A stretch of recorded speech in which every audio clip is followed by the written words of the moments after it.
Selamat datang di Liwia Channel. Jangan lupa dukung channel ini dengan subscribe, like, and share. Terima kasih, selamat menonton. Imparsial, operasi militer di Papua ilegal. Peneliti dari Imparsial, Hussein Ahmad, mengatakan operasi militer yang dilakukan pasukan TNI merupakan tindakan ilegal karena tak sesuai dengan Pasal 7 Ayat 3 Undang-Undang Nomor 34 Tahun 2004 tentang TNI. Operasi militer itu pun dinilai telah mendorong adanya pelanggaran hak asasi manusia, HAM, di bumi cenderawasih.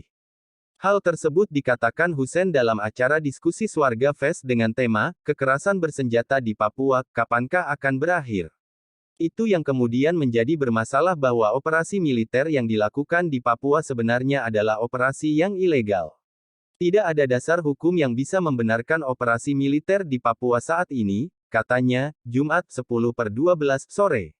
Pasal 7 Ayat 3 Undang-Undang Nomor 34 Tahun 2004 tentang TNI menyebutkan bahwa operasi untuk perang maupun bukan harus berdasarkan keputusan politik negara.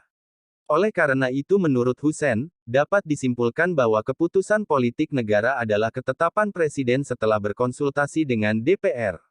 Pertanyaannya, kirim pasukan ke Intan Jaya dan buat pos di kampung-kampung Papua itu ada keputusan presidennya enggak?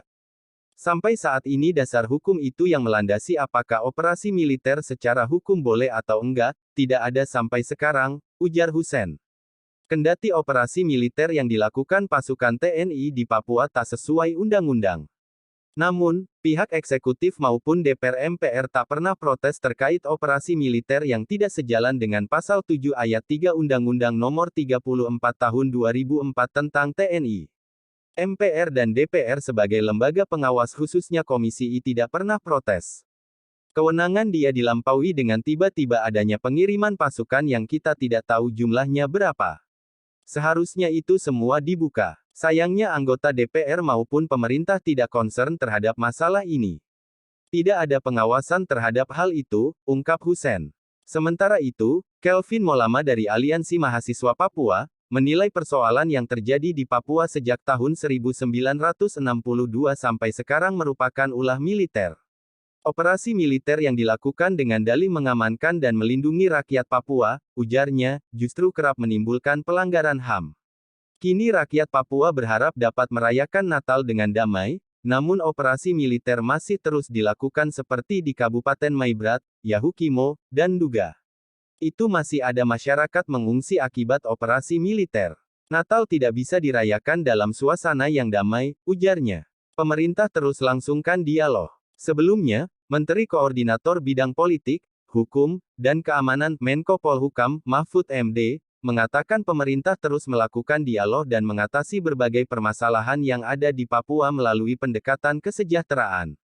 Hal tersebut dilakukan sesuai amanat Inpres Nomor 9 Tahun 2020 tentang percepatan pembangunan kesejahteraan di Provinsi Papua dan Provinsi Papua Barat dan Undang-Undang Nomor 2 Tahun 2021 tentang Otonomi Khusus Papua.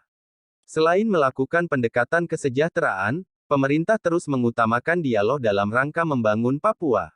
Mahfud MD menegaskan Papua adalah bagian dari NKRI sama seperti wilayah di Indonesia lainnya. Ada yang mengatakan kita harus dialog dengan rakyat Papua. Kita akan terus meneruskan melakukan dialog karena selama ini juga seperti masyarakat tahu kami terus lakukan berdialog. Saya mengundang mereka ke sini, berdialog dengan kepala adat, akademisi, pimpinan keagamaan, dan organisasi kepemudaan. Kita akan terus mengutamakan dialog dalam rangka membangun Papua, ujar Mahfud seperti dikutip dari laman resmi Kementerian Polhukam. Lanjut Mahfud, saat ini aparat telah mengidentifikasi wilayah yang belum kondusif di Papua, di mana masih ditemukan kelompok kriminal bersenjata KKB. Kita sudah mapping daerah yang agak panas. Yang agak panas daerah tertentu saja dan orangnya itu saja. Jangan terlalu banyak B.